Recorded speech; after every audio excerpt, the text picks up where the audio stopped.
Muy buenas noches, amigos de Historia GT.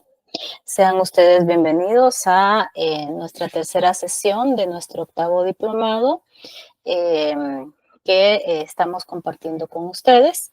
Y en el día de hoy va a participar nuestra amiga Perla Polanco, miembro de este colectivo, con la conferencia titulada La reforma monetaria de 1924 y la creación del quetzal como moneda.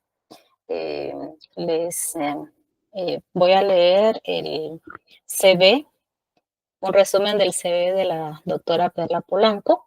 Ella es Perla Patricia Polanco Pérez, guatemalteca, es maestra de educación preescolar, tiene un profesorado en Historia y Ciencias Sociales y una licenciatura en Historia y Ciencias Sociales por la Universidad de San Carlos de Guatemala. Cuenta con una maestría y un doctorado en Antropología Social por el Colegio de Michoacán.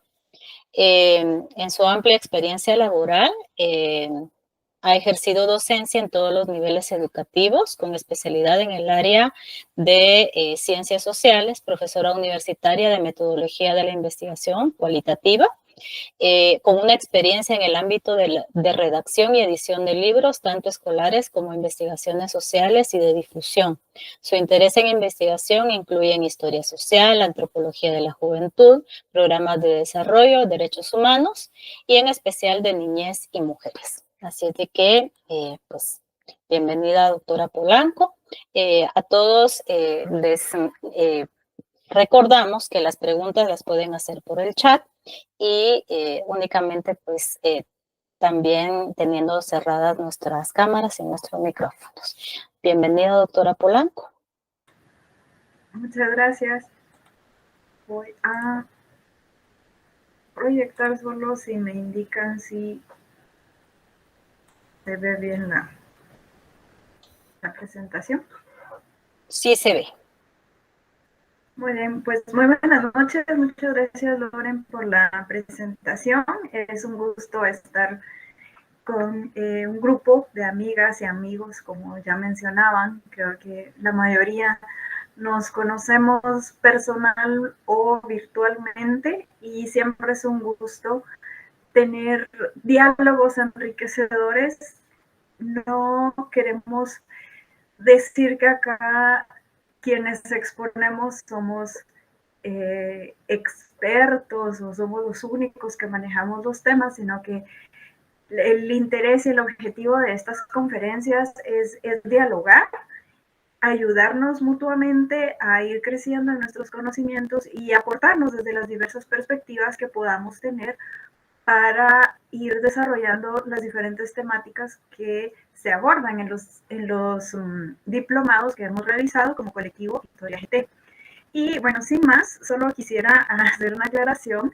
Esta investigación la realicé hace varios años y mi interés sobre la historia económica, especialmente monetaria de Guatemala, también pues se dio hace algunos años. Desde que empecé a estudiar antropología, cambié drásticamente los temas que investigo, así que quizá algunos detalles se me van a escapar, pero insisto, acá lo he repetido en las dos sesiones anteriores, la invitación es analizar los eventos, en este caso la reforma del 24, en el marco de un proceso más amplio de construcción estatal, de un supuesto desarrollo y una pretendida modernización a partir del régimen liberal, y de igual forma ser un poco más analíticos y críticos en lo que conocemos o en lo que se difunde de historia oficial.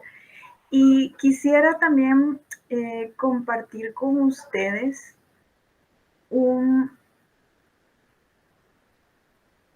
perdón, creo que se me perdió. Quería compartir un video que estuvo circulando en redes sociales, en donde el Banco de Guatemala hace un recorrido, digamos, ya que está en esta etapa de conmemoración del centenario del Quetzal. Y es muy interesante este video, también lo compartieron en el chat del diplomado, Y lo que a mí más me llama la atención es cómo hace un recorrido no solo por la historia del Quetzal, sino también por la, la historia oficial liberal en el país. Entonces voy a compartirles por acá, espero que se escuche.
Espero que se haya escuchado el video.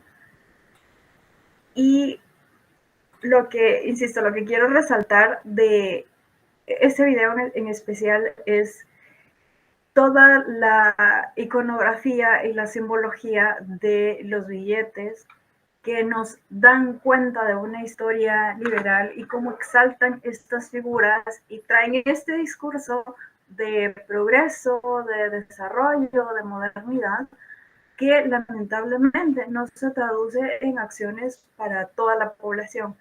Las conferencias anteriores, tanto la de Rodolfo como la de Leticia, nos daban ese panorama de desorden, de desigualdad, de exclusión, en la que, claro, las políticas macroeconómicas tendían a beneficiar a ciertos sectores de la población. Y por otro lado, había sectores que llegaron hasta más allá de mediados del siglo XX, prácticamente excluidos de la circulación monetaria oficial y con ello la capacidad de acumulación, la capacidad de ahorro, la capacidad de inversión. Entonces no es solo la ausencia de un signo monetario o el acceso a este signo, sino que todo lo que implica la relación social en torno a la moneda, el salario, el ahorro, la deuda, como mencionaba Rodolfo en su momento, y la existencia de estos otros signos que también estaban circulando gracias a este sistema excluyente. Entonces, otro punto importante, creo que voy a hablar de eso hasta el final, es como quienes somos de Guatemala tendemos a comparar nuestra moneda generalmente con el dólar.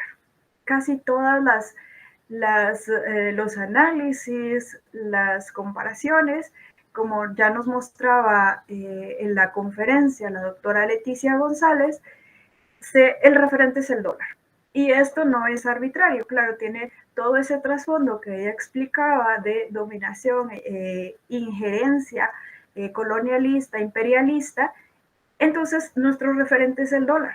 Y el quetzal frente al dólar, pues por supuesto, no están al mismo nivel. Y entonces pensamos que nuestra moneda está pues relativamente devaluada, y no lo voy a negar, pero aún así es una moneda bastante fuerte. Si la comparamos o si nuestro punto de referencia son otras monedas de Latinoamérica. Y eso actualmente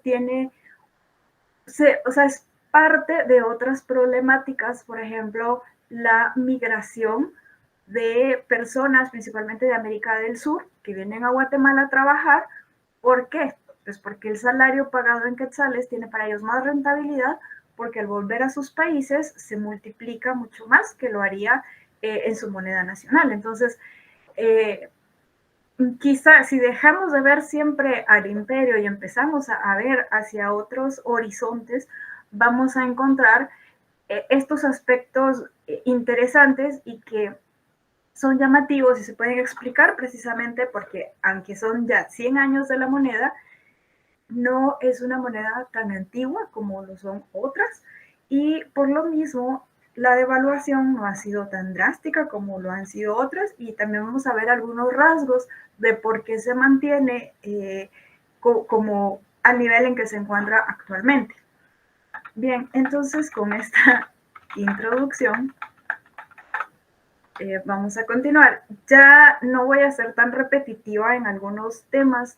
Quienes están interesados o se perdieron alguna de estas exposiciones, el jueves se va a presentar en la página de Facebook de Historia GT, se va a transmitir nuevamente la grabación de la conferencia de la doctora Leticia González, y ella nos hace un panorama fabuloso de el contexto nacional e internacional que llevó a la reforma. Y bueno, todo, insisto, parte de este desorden o de esta ambigüedad que se hereda desde la colonia. Entonces, en el territorio que actualmente es la República de Guatemala, desde la conquista, pues ya hay una imposición de moneda metálica.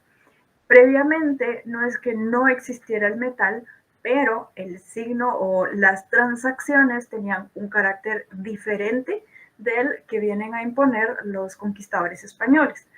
Y durante todo el periodo colonial, pues hay una fuerte escasez de moneda debido a que la mayoría de metales se iba a la metrópoli y la mayoría de población pues realizaba otro tipo de transacciones, sobrevivía el trueque, y como mencionaba también Rodolfo en su primera conferencia, había otros signos que estaban circulando y que tienen su mayor expresión para el régimen liberal en las fichas de finca. Entonces es hasta 1773, casi al finales del régimen colonial, cuando se autoriza para Guatemala y lo que ahora es Centroamérica, la creación de la Casa de Moneda.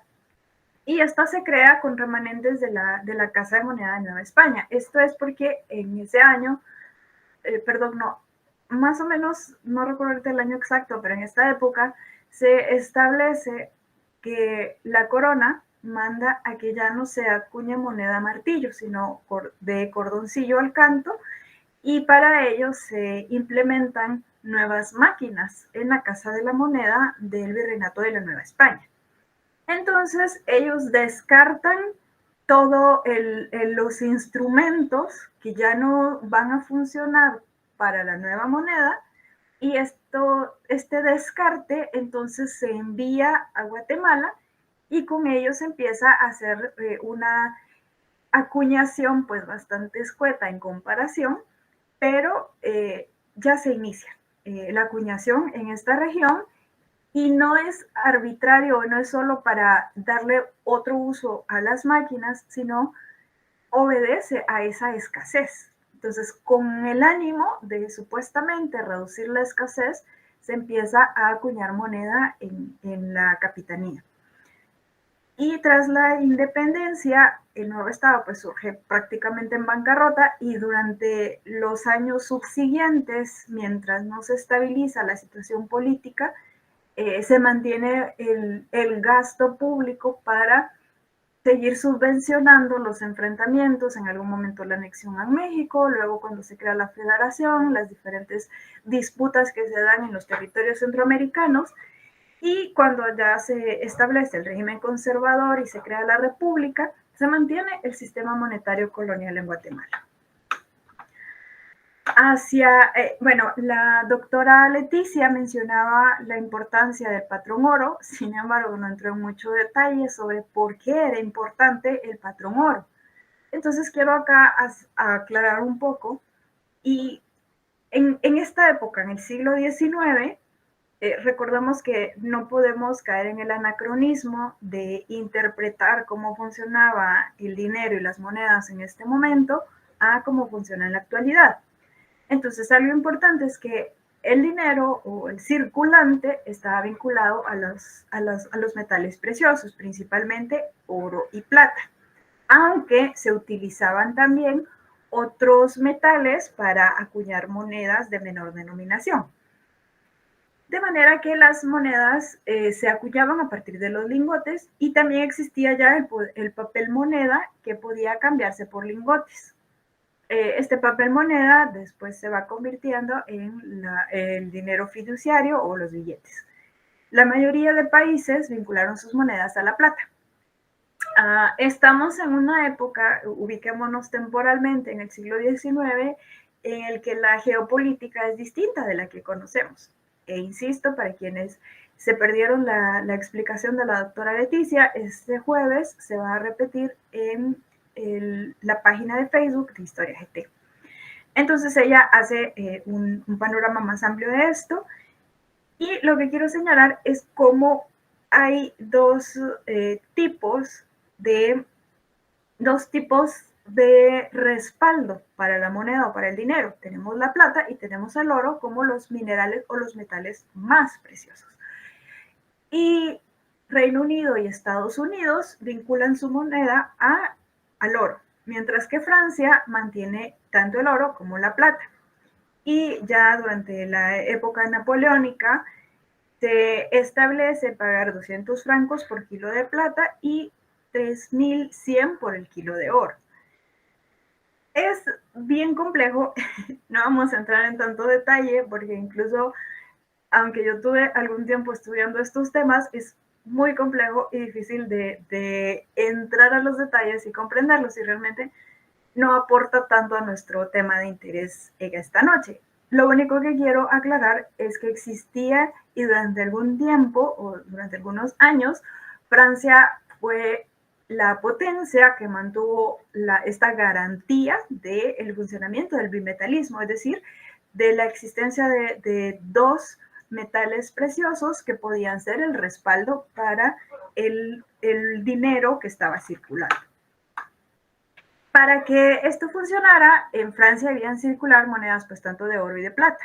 Y este territorio asumía esas funciones de estabilizar a través de la ley de Gresham. Esta ley básicamente lo que dice es lo que está aquí citado: la moneda mala siempre va a expulsar a la moneda buena. En este sentido, el bimetalismo entonces funcionó hasta el año o hasta mediados del siglo XIX.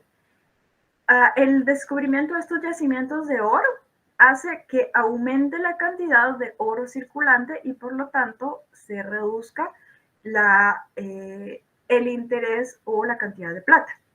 Entonces, la moneda de oro empieza,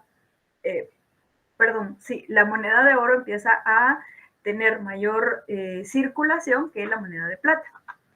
También estamos en un momento en que las potencias se están reorganizando y el expansionismo, pues también estamos en una época de independencias, de creación de estados nacionales, entonces es una época muy convulsa políticamente. Y hacia casi finales del siglo, el imperio alemán sustituye las monedas de plata por el patrón oro, es decir, las potencias empiezan a alinearse alrededor del oro y empiezan a dejar la plata. Es aquí cuando la Casa de Moneda de Francia limita la acuñación de esta moneda y le pone fin relativamente al bimetalismo, por lo menos entre las potencias. Sin embargo, en Guatemala se mantiene la circulación de oro y plata. Por su parte, Estados Unidos aprueba retirar el papel moneda de la guerra civil y lo reemplaza por ahora el dólar de oro. Y esta moneda empieza a cobrar mayor preponderancia en América Latina o en lo que se empieza a conformar como América Latina. Mientras que el Reino Unido ya empleaba el oro, como se mencionó anteriormente, y todos los principales países industrializados entonces ya empiezan a utilizar monedas de oro y la plata, que recibía el mismo trato, pasa a ser un metal secundario. Y como dice acá, estas monedas se utilizan en países periféricos, como son los países de América Latina.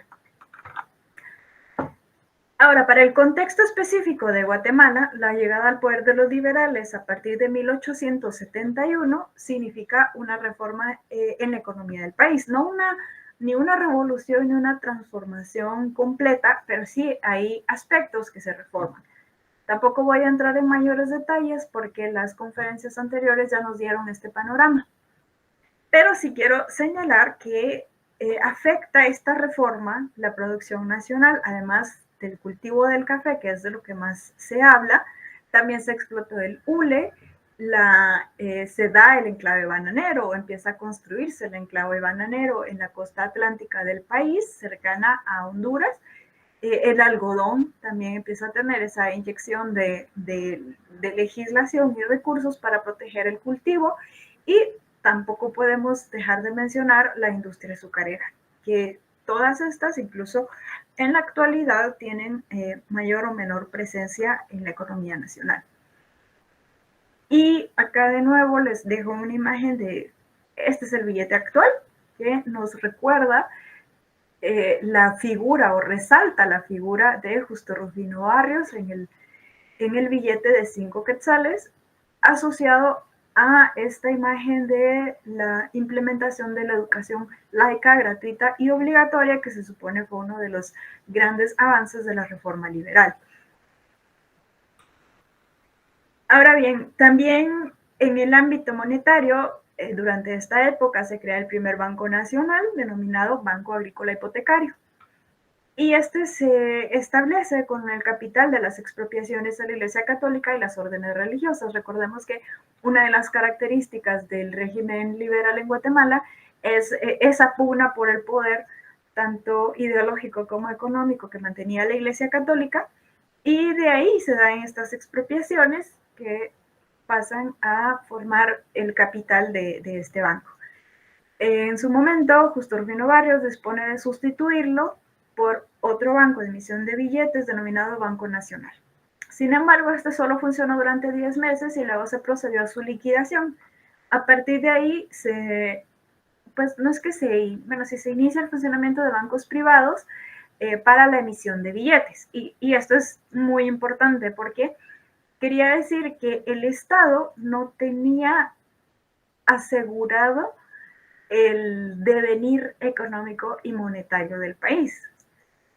Y da esta concesión gubernamental. En muchos casos, las concesiones tanto a empresas extranjeras como las que se mencionaban aquí, como la United Fruit Company o IRCA, se dan porque el Estado, aparentemente débil desde 1821 hasta 1871 aproximadamente, se encuentra en constantes enfrentamientos dentro y fuera de las fronteras más o menos establecidas para la República.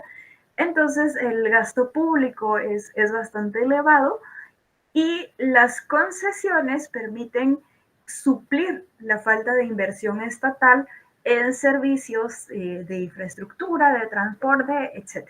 Entonces las concesiones y los monopolios se establecen para suplir esta debilidad del Estado guatemalteco.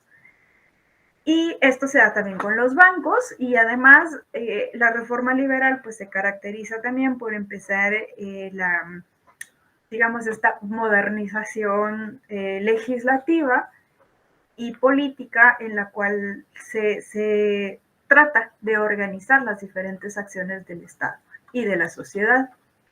Entonces, el problema es que esta concesión gubernamental de la emisión de billete es exacerbada durante la dictadura de Manuel Estrada Cabrera, que llega un momento en que este respaldo que hablábamos en metálico, que debían tener los billetes, se rebasa.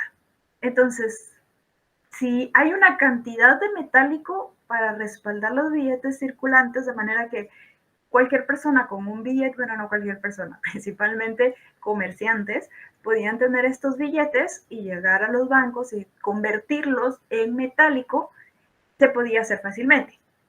Cuando se supera la cantidad de billetes en emisión frente a la reserva, significa que entonces no todos los billetes pueden ser convertidos en metálico. Y ese fue el problema que sucedió durante esta dictadura, porque el dictador necesitaba mantener el gasto público y entonces permite que los bancos sigan emitiendo billetes sin respaldo. Así que esto contribuye a todo el desorden financiero que existía en el país. La dictadura de Estrada Cabrera termina en 1922. Sin embargo, antes de ello, tenemos hay que entenderlo también en un trasfondo más amplio, en un contexto más amplio, y tenemos que para ya inicios del siglo XX se da la Primera Guerra Mundial. Y una de sus más graves consecuencias es la depreciación de la moneda de manera constante. Como ya había dicho antes, las potencias tenían diferentes sistemas monetarios, metálicos, y acá, para esta época, ya se da la depreciación de la plata y esto generaliza el patrón oro, mientras que en Guatemala se mantiene el bimetálico. Entonces quiere decir que en Guatemala más o menos la plata y el oro tenían el mismo valor. Y a partir de 1866, que inicia la depreciación de la plata, este dato pues es un estimado para ver cómo se da esta depreciación. Entonces, en 1890 el valor de la plata frente al oro era de 19.75. 10 años más tarde había decaído al punto que ya estaba en 33.33 frente al oro. Entonces, ¿cómo se da?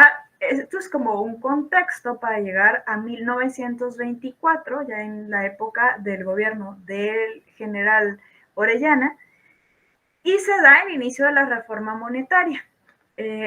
Sin embargo, no se da, algo que quiero que quede claro es que la reforma, sí ya mencioné que es un acontecimiento, pero también es un proceso, es decir, no se puede hacer una reforma de esta envergadura que buscaba sanear las finanzas públicas y privadas, que como ya vimos tiene muchos años más bien siglos de existir. No podemos pensar en que un par de meses se iba a sanear y se iba a reformar por completo. Entonces inicia el 14 de septiembre de 1923, más o menos un año antes de que se decrete la ley monetaria. Y se inicia con la creación de la caja reguladora, que como dice en la memoria de la Secretaría de Hacienda, el fin de la caja reguladora es preparar la conversión de la moneda nacional y evitar las fluctuaciones violentas que traería el cambio, digamos, si se hiciera de un día para otro. Entonces, esta institución, la Caja Reguladora, tiene la finalidad de ordenar y organizar la vida económica del país a través del establecimiento de un respaldo para la emisión de billetes y la desmonetización eventual. Otro punto aquí que hay que traer de las conferencias anteriores, recordemos la existencia de fichas de finca. También circulaban monedas extranjeras, en algunos casos reselladas o contramarcadas, y había una amplia circulación y aceptación de moneda. Entonces, no se trata solo de decir vamos a recoger los pesos, que era la moneda de curso legal, sino que todas esas monedas que estaban circulando, reselladas, bueno, en el caso de las fichas no era posible, porque no eran monedas de curso legal. Entonces, ese desorden se empieza a tratar de resolver, y también los billetes. Recordemos que los billetes se habían emitido demasiados billetes y no todos tenían respaldo, entonces la caja reguladora tiene que empezar a hacer esa creación de la reserva. Y también la eliminación del patrón bimetálico sustituido por el patrón oro. Y para esto se tiene que crear la reserva de oro en la Reserva Federal. Entonces, la reforma monetaria vista como proceso inicia en el 23 y vamos a ver que concluye aproximadamente en el 25, o por lo menos desde la visión de las autoridades se da entre estos años. Pero como ya se mencionó, desde la primera conferencia hasta 50 años después, todavía seguían circulando otro tipo de signos monetarios, bueno, no monetarios, pero de signos como las fichas de finca. Entonces, la caja reguladora divide todo este problema en dos. Primero, la necesidad de fijar el valor de la moneda. Es decir, no podemos depender de las fluctuaciones de los metales, de los cambios, de la geopolítica, sino que a lo interno el Estado tiene que asumir ese rol y fijar el valor. Segundo, ¿cómo vamos a lograr? Es decir, ¿cuáles van a ser esos métodos más apropiados? Y también en la conferencia de la doctora Leticia, ella explica cómo se traen a estos expertos para establecer esos métodos. Entonces, se estimaba que se lograría afianzar esta política monetaria congruente con el supuesto desarrollo de la República y se da una búsqueda de esa identidad económica que va a brindar solidez para lograr ese tan aclamado progreso económico que se buscaba desde el inicio de la reforma liberal. Es así como llegamos a, perdón, tiene un error la fecha, es 1924. Entonces es a partir de esta fecha, del 6 de noviembre de 1924, que se crea o se decreta la ley monetaria y en ella se plantea el ideal de una buena moneda, dado que la economía nacional se empobrece con las oscilaciones monetarias, históricamente ya hemos reconstruido, porque determinan pérdidas de valor de la moneda de curso legal sin compensación para nadie más que para los especuladores. Es decir, sí había quienes se beneficiaban de este estado de cosas. Entonces tenemos el procedimiento general para la resolución de este problema monetario y de nuevo encontramos aquí dos opciones. La primera es hacer un nuevo empréstito. Ya hablamos anteriormente de la famosa deuda inglesa y acá se plantea nuevamente hacer otro empréstito. La otra opción es la acumulación de recursos económicos nacionales. Y en todas las discusiones, en todos los debates alrededor de cómo sanear la moneda, se presentan 7 argumentos. Y la idea general es que no es posible ordenar la economía nacional a partir de capital externo y que entonces resultaría más adecuado hacerlo a partir del uso de recursos nacionales. Y acá quiero hacer una aclaración.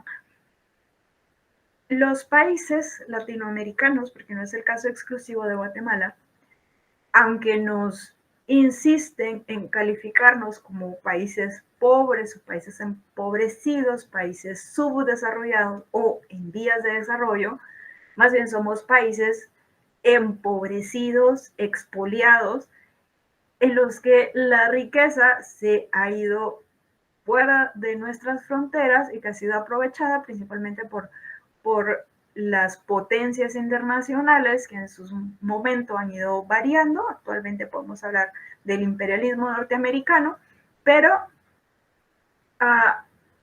desde la construcción de los estados nacionales y si se hubieran aprovechado de la mejor manera los recursos de cada territorio, otra historia estaríamos contando. Y en este caso, que se lograra utilizar los recursos nacionales, pues no voy a decir que todo se utilizó o que se logró de esta forma, pero sí nos da un indicador de que ya para este momento ya no se trataba de un estado tan endeble como lo fue cuando inició en 1821. Entonces, sí hay crisis por la mala administración del erario, que es principalmente durante el periodo de Reina Barrios, que fue un gasto extravagante el que hizo durante su periodo de gobierno, y los otros desmanes que hicieron los dictadores principalmente, pero aún así existían recursos nacionales que lamentablemente estaban concesionados a muchas empresas extranjeras. Entonces, esta ley, ya para 1924, adopta el patrón oro y declara la creación del quetzal. Y la unidad estaría representada por 1 gramo 50 centigramos de 4.665 millonésimas de gramo de oro puro. El primer problema entonces que esta ley viene a resolver o intenta resolver es la creación de una unidad, y así unidad monetaria, frente a toda la diversidad y toda la disparidad de signos que circulaban en el país. Esta unidad monetaria se denomina quetzal, y la cantidad de oro que contiene es rigurosamente equivalente a la cantidad de oro contenida en el dólar de los Estados Unidos de América. Es decir, el peso no estaba en paridad con el dólar. Entonces, al momento de crear esta nueva unidad monetaria, sí se establece, y aquí es interesante la palabra rigurosamente, es decir, sí hay una intencionalidad de que esta moneda se cree a la par del dólar norteamericano, que era el que se empieza ya a perfilar como la nueva moneda que empieza a regir no solo en América, sino que ya empieza a tener una preponderancia mundial. Recordemos que ya había pasado la Primera Guerra Mundial y entonces se estaba reconfigurando las potencias. Asimismo, la ley monetaria establece que el dólar americano es la única moneda de valor fijo entre las naciones más poderosas del mundo.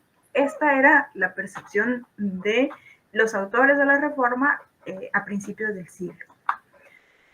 Entonces, así brevemente, el contenido de la ley dispone que el quetzal, en comparación de la moneda anterior o la moneda que viene a sustituir, que son los pesos, un quetzal se va cuando se hace la conversión, va a ser equivalente a 60 pesos.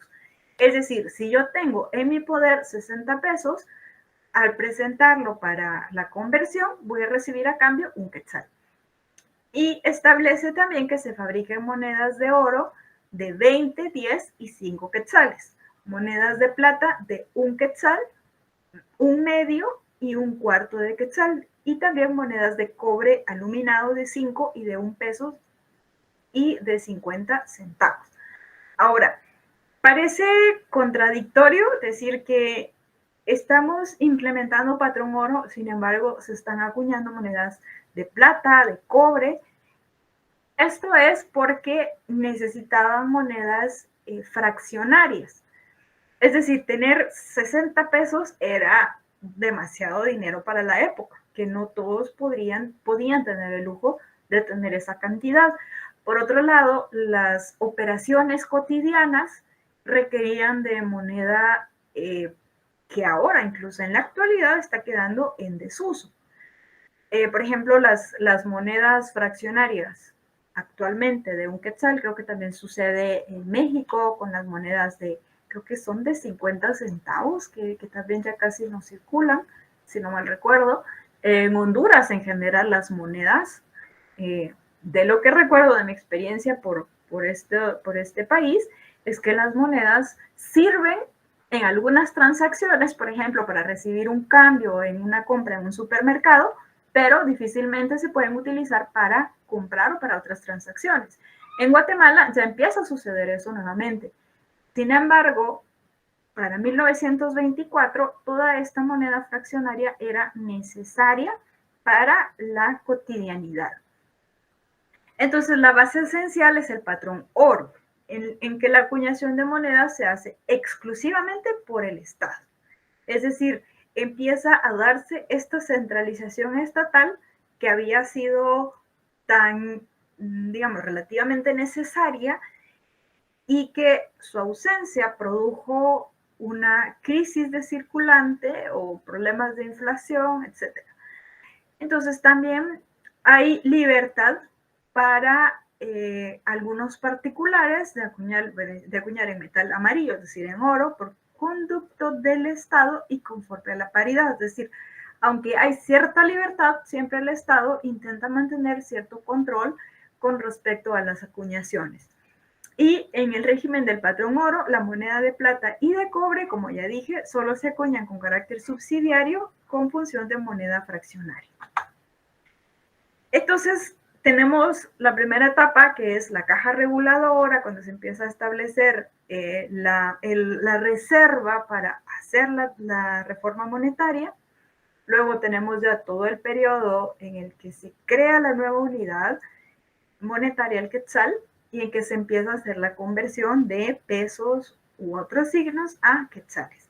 Y mientras se da esta reforma, las monedas de plata emitidas, las que ya estaban en circulación, eran cambiables por billetes que eran el instrumento de curso forzoso de circulación, es decir, también funcionaba el dinero fiduciario. Y al llegar a la conversión monetaria, las monedas de plata y cobre se cambiarían por oro. Conforme al sistema del patrón oro, las monedas de oro o quetzales que la ley creaba tendrían poder liberatorio ilimitado. En cambio, las monedas de plata solo tendrían poder liberatorio hasta por la suma de 10 quetzales y las de cobre solo por un quetzal, es decir, eran limitadas. Otro tema importante es con respecto a los bancos. Desde 1899, los bancos dieron prestadas al gobierno sus reservas metálicas. A cambio, el gobierno permitía la circulación forzosa de billetes, aun cuando estos superaban el respaldo o la reserva metálica. Entonces, al hacer estas operaciones, los bancos podían redimir sus billetes y el Estado les daba estas reservas. Sin embargo, era necesario terminar con esta práctica, y el artículo 25 de la ley monetaria establece que los bancos ya no pueden emitir billetes y se crea el Banco de Guatemala, el Banco Nacional, para emisión de billetes. Entonces, finalmente se logra tener un fondo de reserva, por lo menos desde el reporte que dan las autoridades de la Secretaría de Hacienda y Crédito Público, establecen que la circulación debía estar garantizada por oro y la reserva debía presentar 40% de la circulación y debía constituirse en oro. Entonces, para esto, el Estado aportaría la suma que recibió de los bancos a título de préstamo, es decir, esa reserva que aparentemente ya existía desde antes de la reforma, la pasa a la caja reguladora. De la misma cuenta, el mismo gobierno también empieza a aportar las utilidades del proceso de acuñación de la moneda, todavía existe la casa de moneda para ese entonces, y también las utilidades del cambio de la caja reguladora y los nuevos impuestos. Los bancos, por su parte, para seguir funcionando, tendrían que aportar el 1% de su circulación para dotar de una reserva metálica. Finalmente, hacia 1925, se supone que el público ya habría entregado el oro a la caja reguladora y todas las semanas se supone que había noticias de que había más y más oro entregado que el que se estaba devolviendo o se estaba intercambiando. Con esa tendencia y con la acumulación de los recursos asignados a la caja reguladora, se encuentra una situación que permite, una situación muy poderosa. Y señalan las autoridades que cuando se presente la tendencia contraria, es decir, cuando se pida más reserva, el público demandaría más oro del que estaba ofreciendo.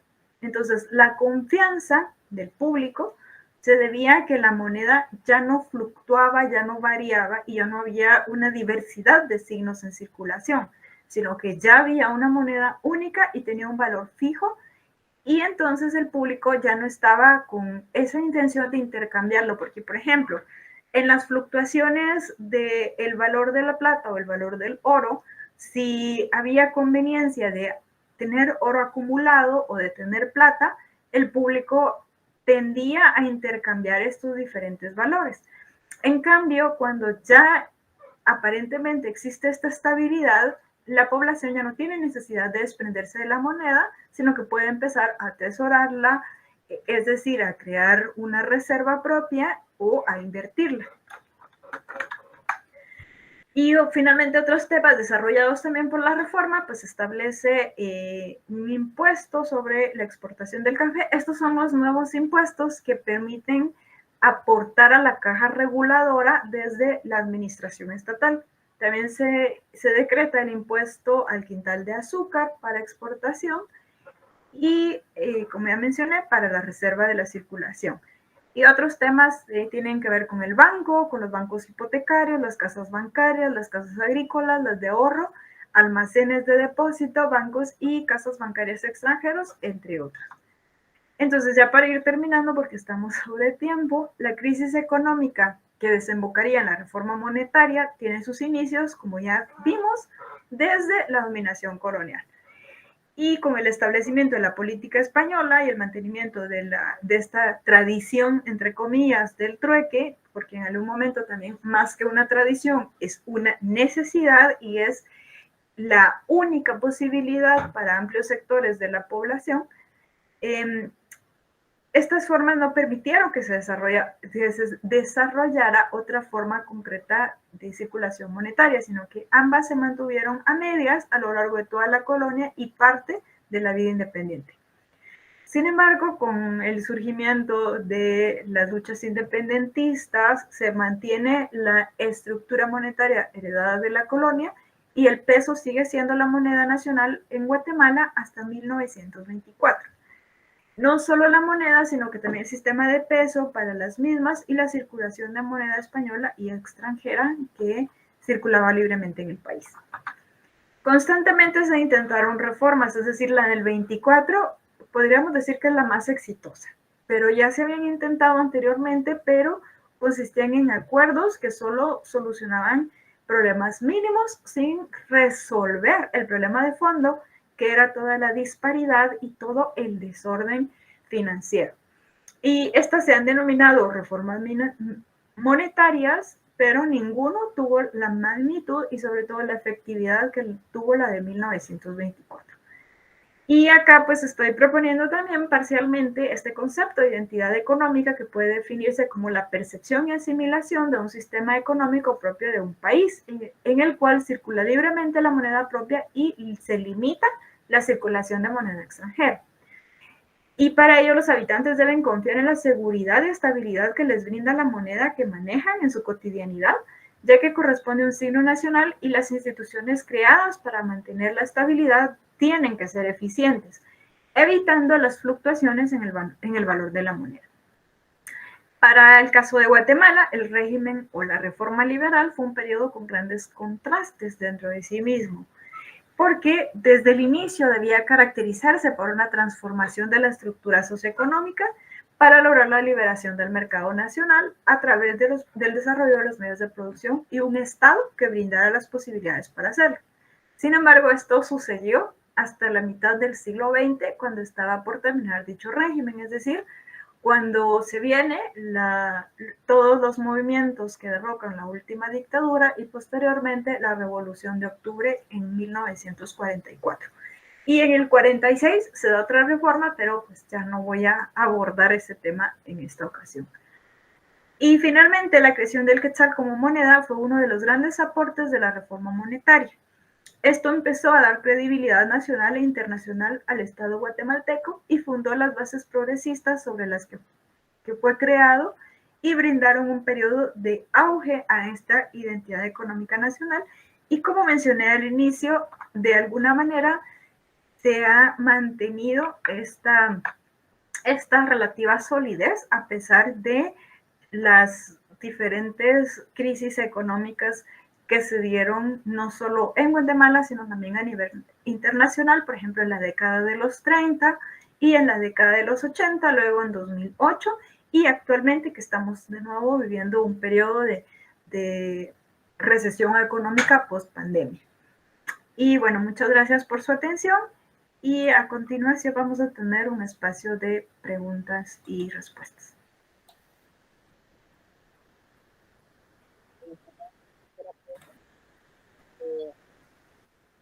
Por este análisis sintético, pero bastante pertinente y claro sobre la historia monetaria de Guatemala, ¿no? y que nos lleva a hacer este análisis histórico del centenario del quetzal como moneda y la importancia que tiene la reforma monetaria de 1924-1926 a las investigaciones. Abrimos el espacio de preguntas que pueden realizar en contacto de chat. Algunas, por ejemplo, Liliana Búcaro pregunta, ¿qué otros minerales, aparte del oro y la plata, fueron utilizadas para la Perdón, Lore, fíjate que casi no te lo escucho como cortado. ¿Ahora? Sí.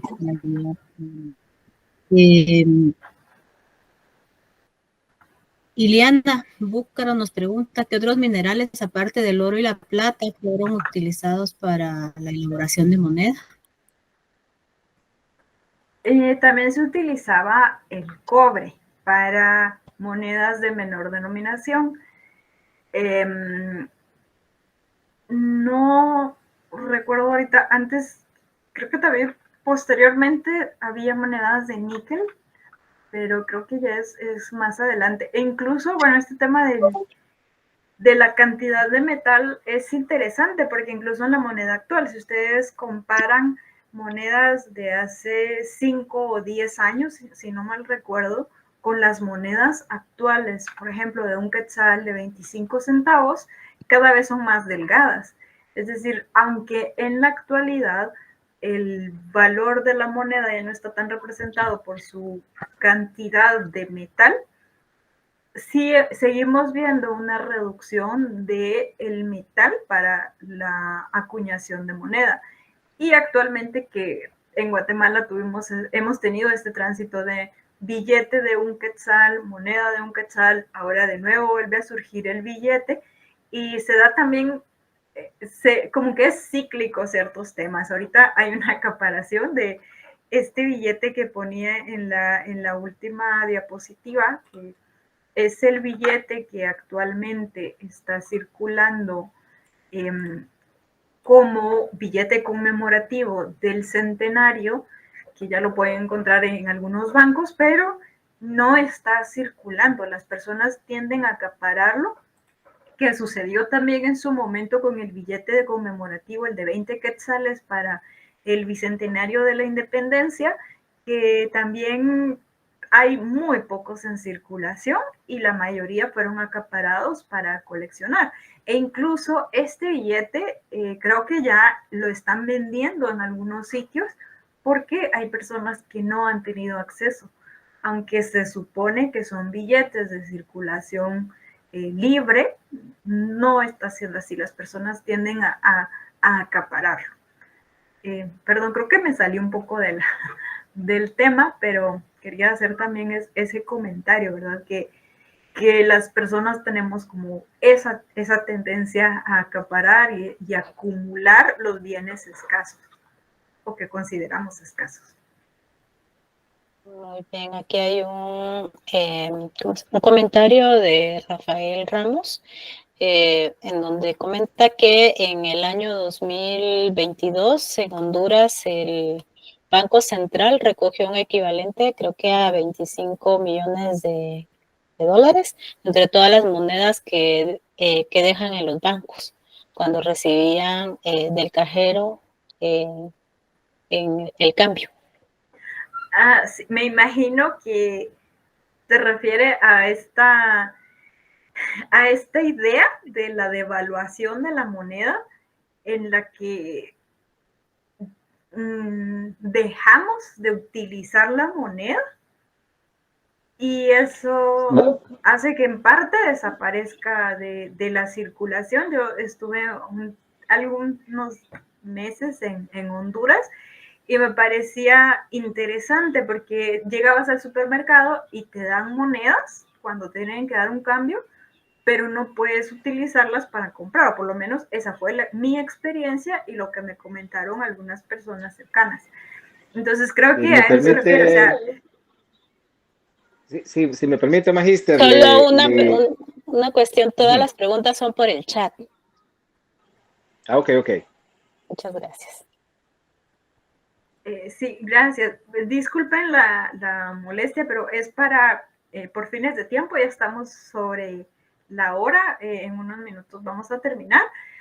Hay otro comentario aquí en el chat sobre las monedas de 1 centavo, e incluso los cospeles de las monedas de 1 centavo que circulaban en Guatemala actualmente todavía existen, pero Lorena no recordará, tuvimos la experiencia en el Museo Numismático, los utilizan para acuñar moneditas conmemorativas de la visita al museo. Entonces ellos tienen todavía una réplica de una base de acuñación a martillo y una prensa de volante. Entonces uno visita y puede hacer una demostración de acuñación a martillo y lo que le dan es un cospel, creo que también es de aluminio, y en ese pues ya se queda acuñada una leyenda de visita al museo del Banco de Guatemala. Entonces también dejan de circular, empiezan a desaparecer y creo que también en muchos negocios pequeños ya no están recibiendo monedas. Y en otros ámbitos, en otros contextos, incluso el efectivo, el dinero en efectivo, hay una tendencia a su desaparición y esto permite cierta acumulación también a los bancos que se benefician de las transacciones a partir del uso de las tarjetas o los mecanismos que actualmente existen. Y bueno, solo eso quería agregar, no sé si tenemos más participaciones, Lori.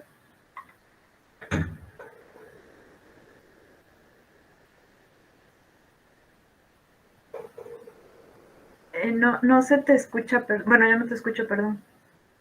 No me refiero a las monedas que las personas dejan en los cajeros porque no tienen ningún o poco valor adquisitivo. Entonces el Banco Nacional las tomó de todos los bancos del país. Ah, ok. Bueno, pues... Solo hay una cuestión. Marlene Rueda tiene levantada la mano. Si puede escribir su pregunta, por favor. Ahora sí, perdón. Sí, creo que esta idea de que no tienen ningún o poco valor, deberíamos empezar a cuestionarla. Porque si no tuvieran ningún valor real, ya hubieran desaparecido. Sin embargo, siguen siendo necesarias para las transacciones y por eso todavía existen. Y claro, también lo podemos pensar en función de quiénes están beneficiando. O sea, la cantidad eran que 25 millones, no recuerdo.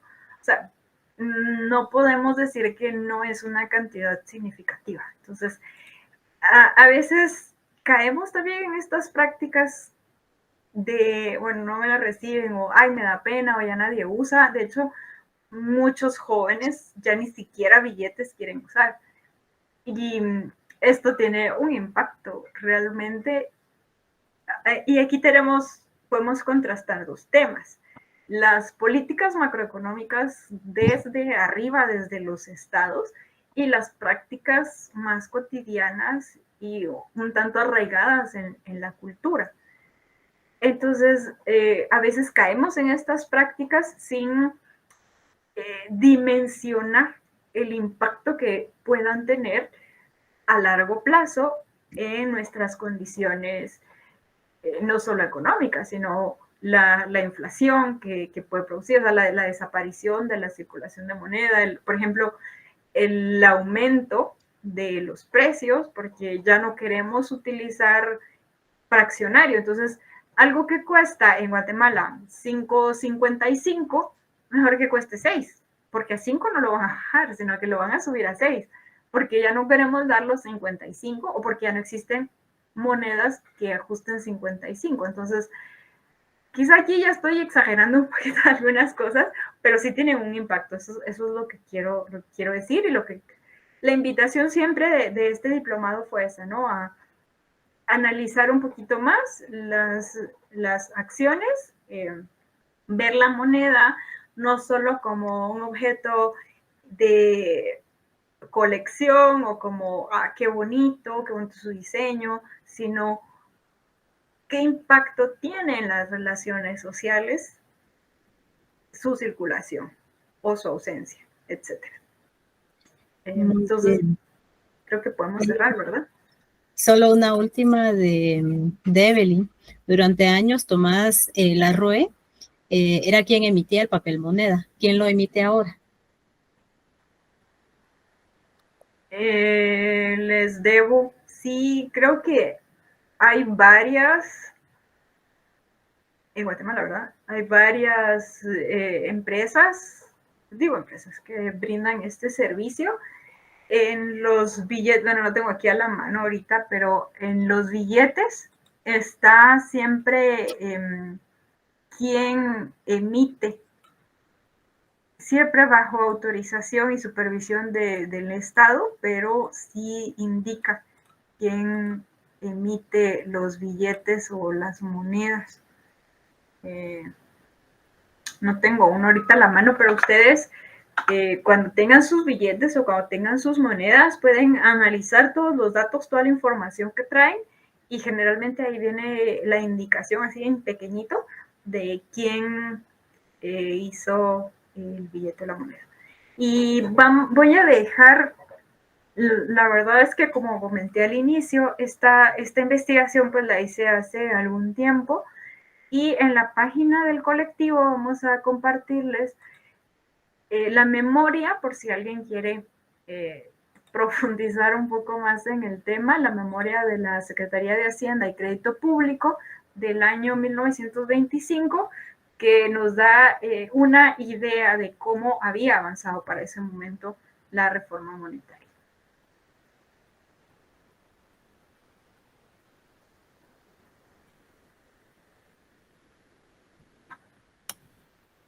Muy bien, muchas gracias, doctora Polanco, por la conferencia de cierre de nuestro 8º diplomado y esperemos que hayamos aprendido sobre un análisis histórico sobre el centenario del quetzal como moneda, ¿no? Porque es ir un poquito más allá a la cuestión coleccionista, de numismático, sino ya es más ver el contexto, que es lo que pretendemos con nuestros diplomados, ¿no? Entonces, agradecemos bastante que nos hayan acompañado en este año con estos diplomados y que próximamente se estarán proyectando ya en nuestra página de Facebook y que estarán disponibles también en nuestro canal de YouTube. Doctora Polanco, unas palabras de cierre. Sí, gracias. Acá siguen comentando en el chat y creo que es parte de nuestro objetivo. Como dije al inicio, no nos creemos expertos que ya tenemos agotados estos temas, pero queremos compartir con ustedes lo poco o mucho que hemos investigado y esta parte de ver cómo empiezan a surgir comentarios, diálogos, preguntas, es lo más enriquecedor de estas jornadas.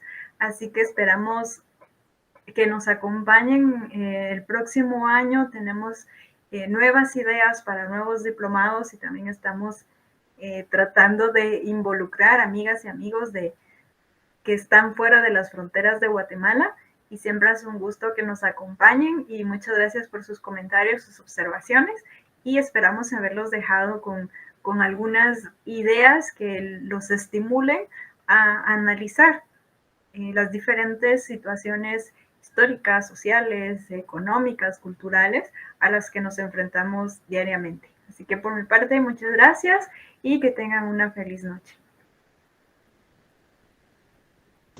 Muchas gracias a todos y todas y los invitamos a estar atentos siempre a nuestras redes y a los distintos diplomados que vamos a estar organizando y conferencias también para el próximo año. Así es de que Sin más, les agradecemos bastante. Muchas gracias y feliz noche. Feliz noche. Muchas gracias, feliz noche. Muchas gracias, feliz noche a todos. Gracias, feliz noche.